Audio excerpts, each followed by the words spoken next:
Today, I'll walk you through how to reset filters in Power BI, even if you're a total beginner or just need a quick refresher.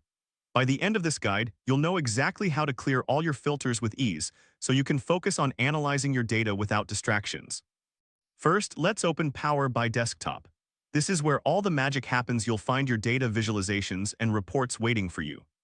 Now, if you have a single slicer, you might be tempted to click the Clear Selections option or the eraser icon on the slicer itself. However, if you have multiple filters, this can become quite a hassle. Don't worry if your dashboard looks slightly different, the steps will still apply. To streamline the process, let's add a button that will allow you to clear all slicers at once. Start by navigating to the top of your screen and clicking on the Insert tab. This is similar to adding a new ingredient when cooking. It enhances your dish, or in this case, your report. Once you're in the Insert tab, look for the Buttons option, click on it, and a drop-down menu will appear. Here, you'll want to choose Clear All Slicers. This option is like a magic wand for your filters, making it easy to reset everything in one go. After selecting Clear All Slicers, you'll need to set it up so it works effectively. To do this, hold down the Control key and click on the button you just created.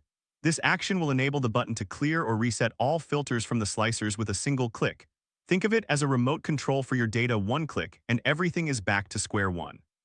Now that you've set up your button, you can easily reset your filters anytime you need to. This will save you time and make your data analysis much smoother.